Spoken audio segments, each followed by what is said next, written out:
Start recording. It's okay. How you So, been? alhamdulillah, just getting ready, for Ramadan, getting in the mood and stuff like that. So, MashaAllah. here we are, Entrepreneurs Workshop. Thank you again for joining to Entrepreneurs Workshop book review. Today, we're just going to go over the Happy Pocket Full of Money. We're going to kind of talk about what we are going to read next time.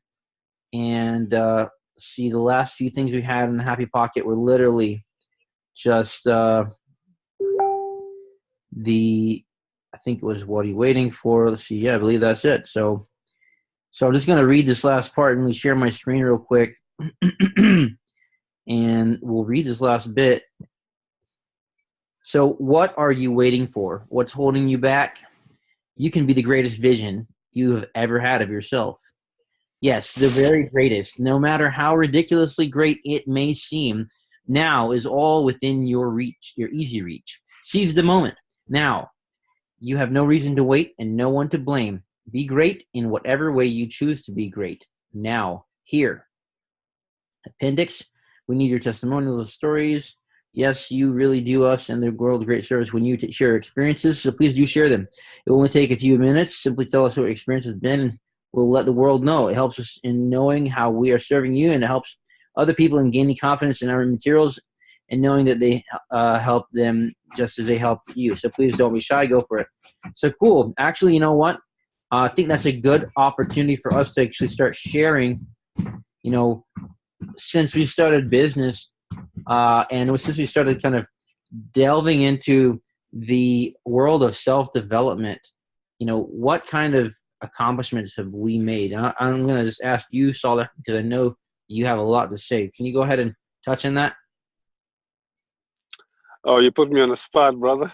That's all right. You put yourself on the spot daily, so you did a pretty good Yeah. job of it too.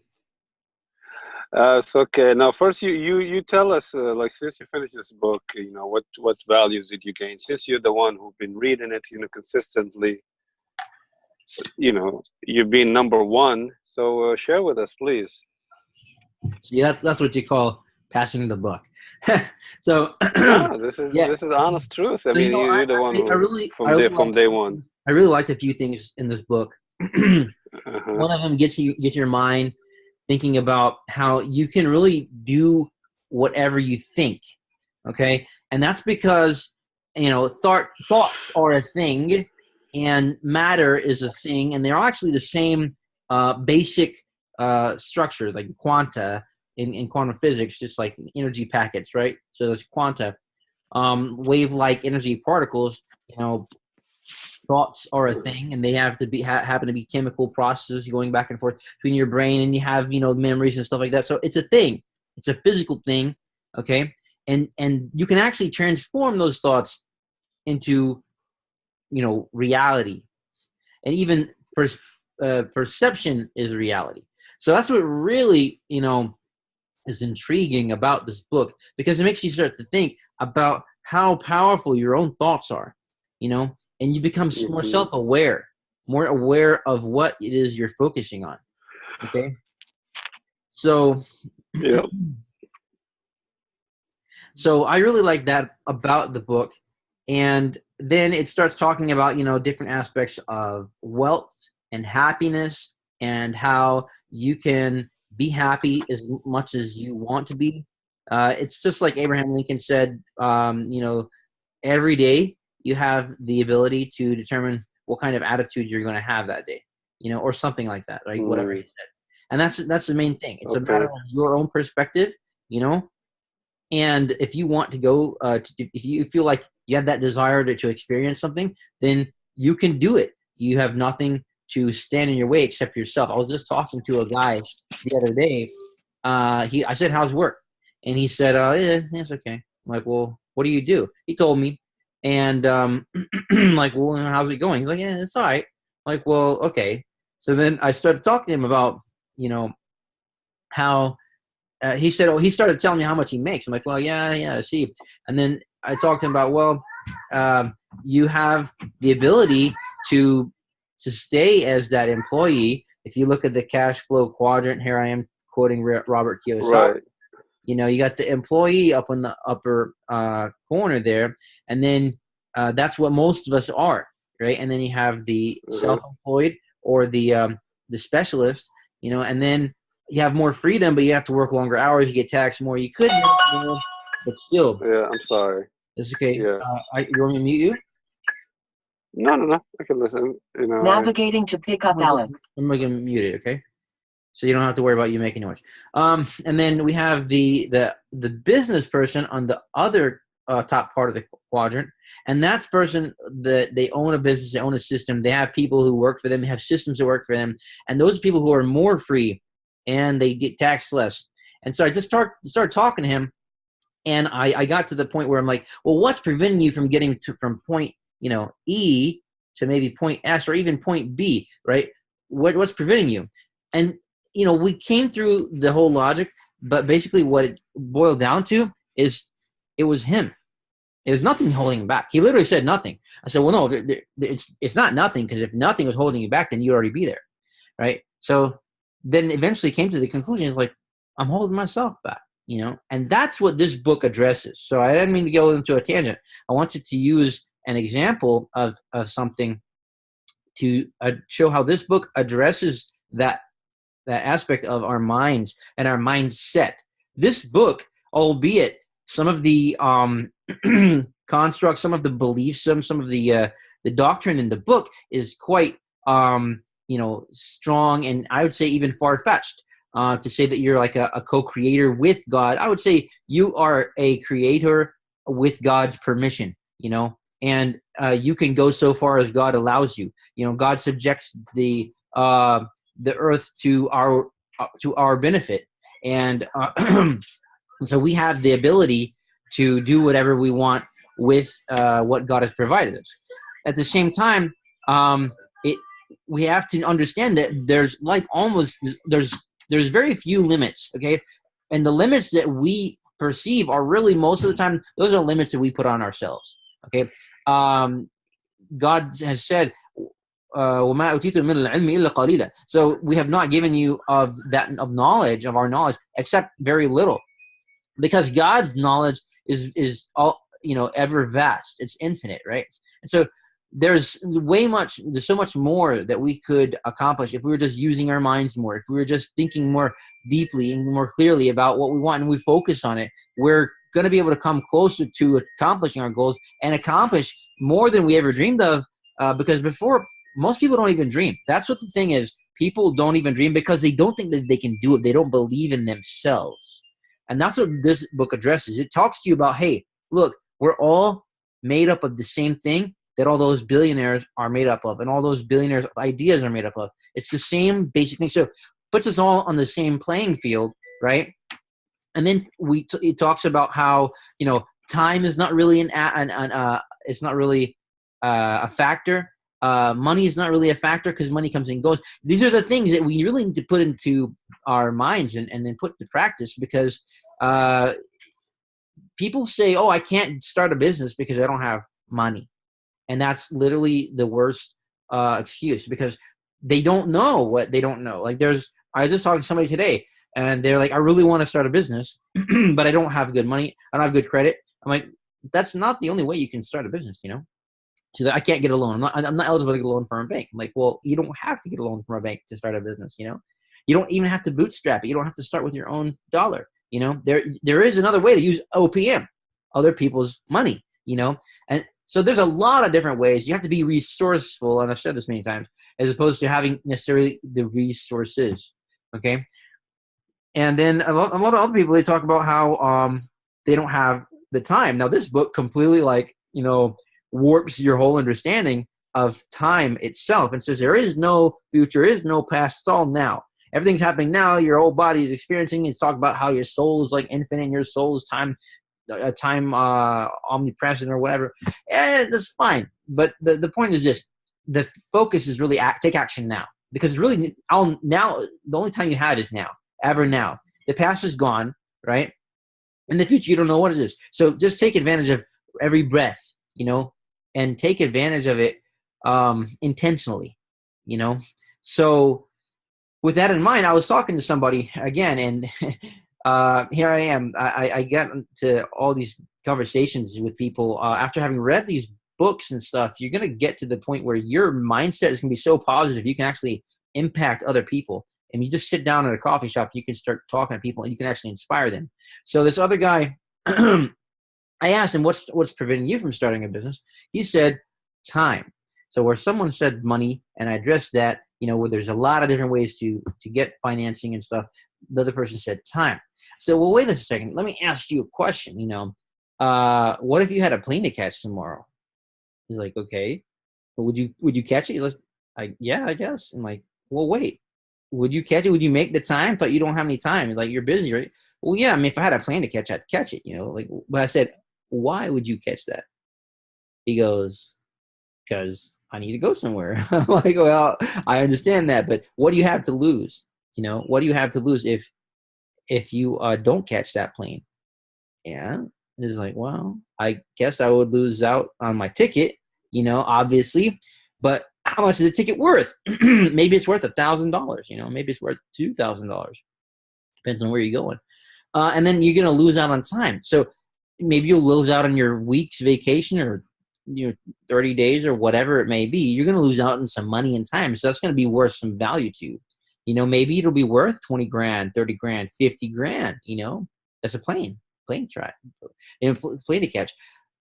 Let's say it's 50 grand. Let's go all out. Let's say it's like some really, really important and very expensive and very valuable trip you're going to go on and you missed it. Okay. You lost 50 grand.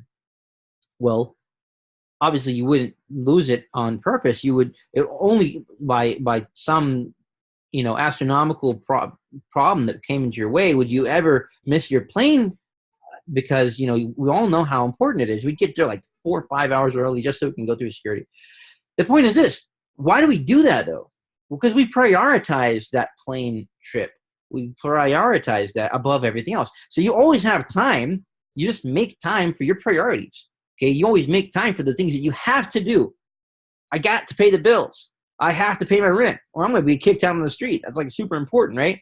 So I make time to pay the bills, Whereas, you might say, oh, I'm too busy for other things. Some people say, I'm too busy for my kids. I don't have time to spend, quality time with my daughter or my son because I'm too busy working. Well, that's really not true. You always have the time.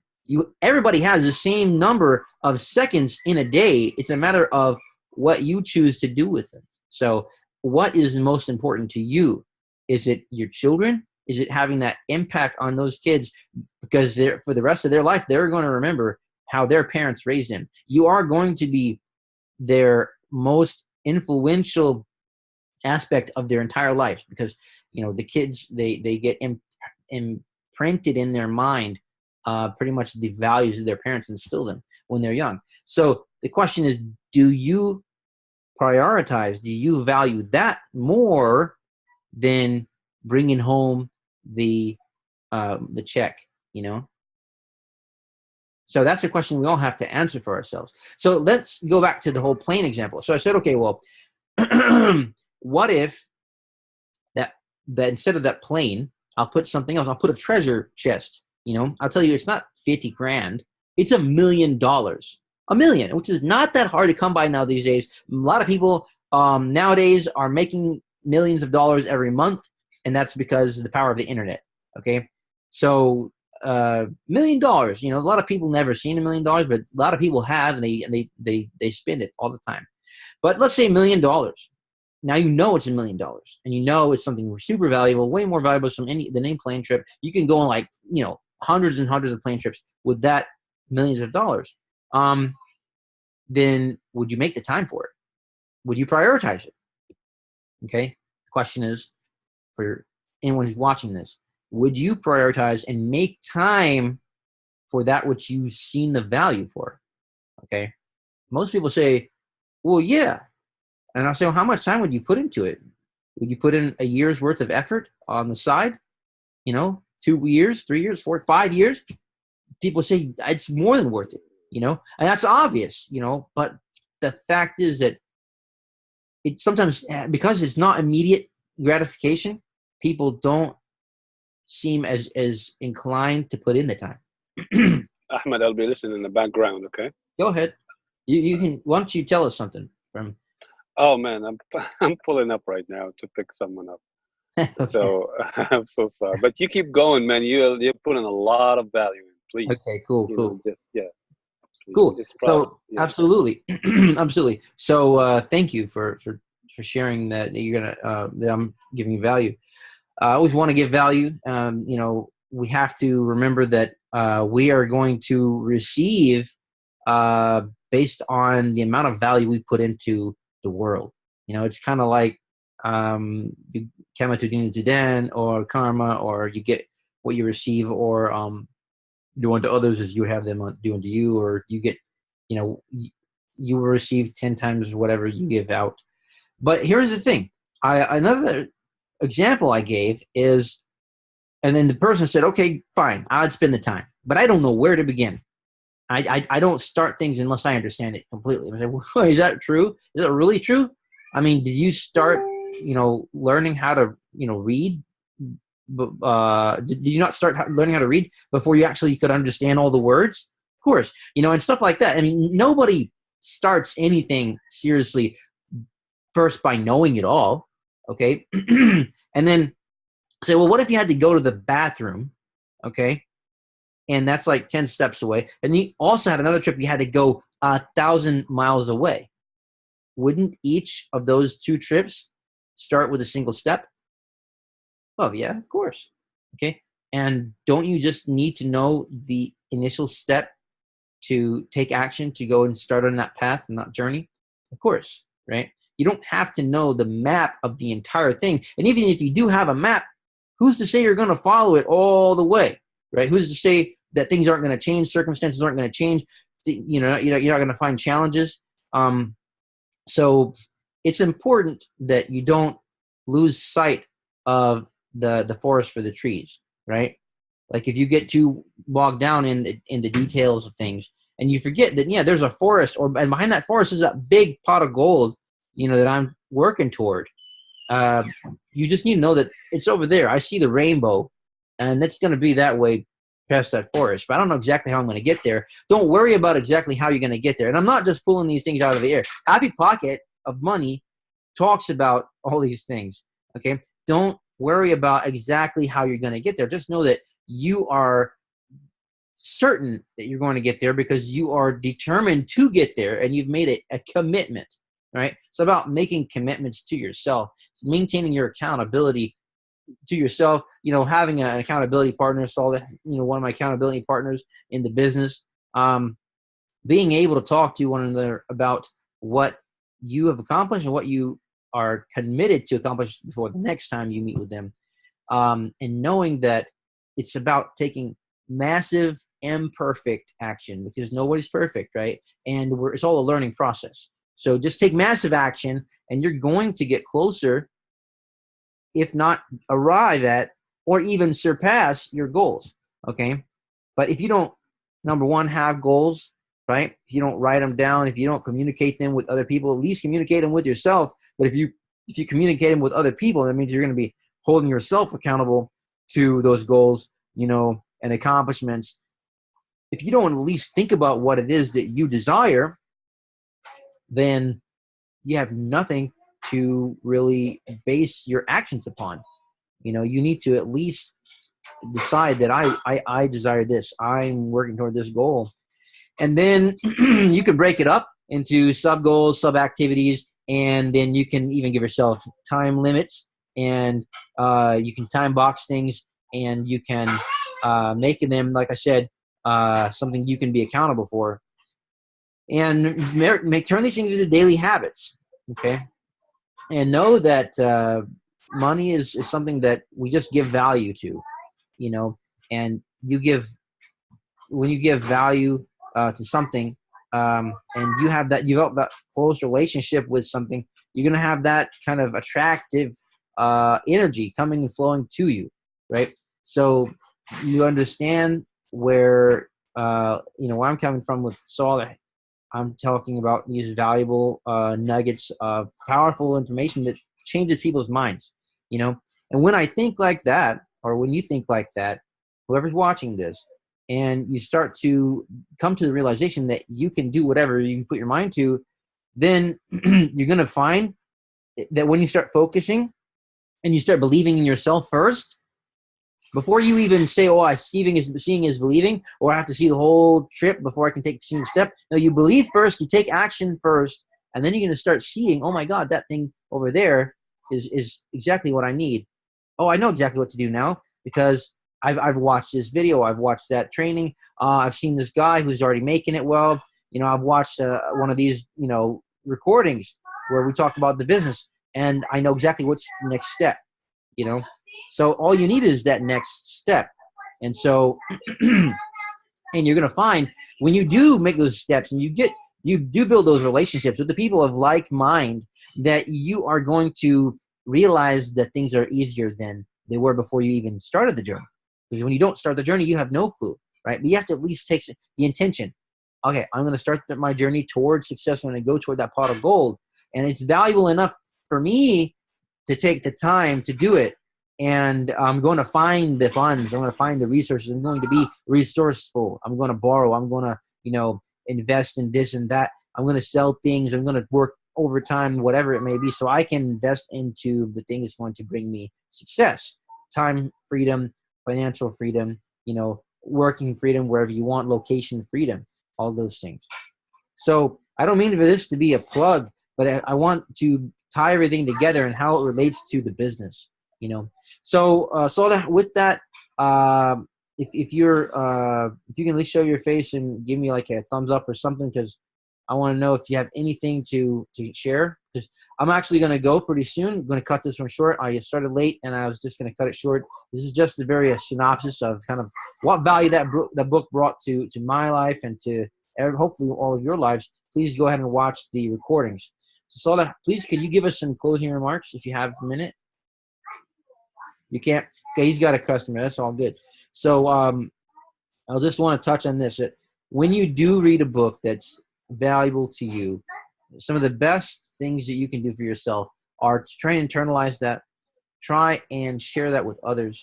And then, you could actually participate in these recorded videos, and you can, please, this is an Entrepreneurs Workshop on Facebook, and this is on the Zoom, and that's been posted in the Facebook group. Please go ahead and you're finding this on YouTube probably. Please go ahead and join the Entrepreneurs Workshop. You just go to Facebook, Entrepreneurs Workshop, no apostrophe S, just Entrepreneurs Space Workshop, and request to have membership in that, and go ahead and even suggest books for us to be reading. Give us books in the library. This is a space for you, for me, for all of us to help one another improve ourselves and become more open-minded, become better mindset, and for everybody to win. So I really look forward to more participation, and I thank all of you who've always been there for these, even if you just watched the recordings for Happy Pocket. We're going to make a poll in the group to decide what book we're going to do next. So by next Monday, we're going to have a new book. We're going to start reading and start talking about it. So I'm really looking forward to that. And so when you do come across a good book, give back to the community, give back to your audience, and share what you've learned, and come and join us and share what you've learned there. And we love to have everybody and share with you all the good vibes and good energy that we can get from these books. And with that, I'm going to say, ma salama, assalamu alaikum wa rahmatullahi wa barakatuh, and I'll talk to you guys next Monday. Bye.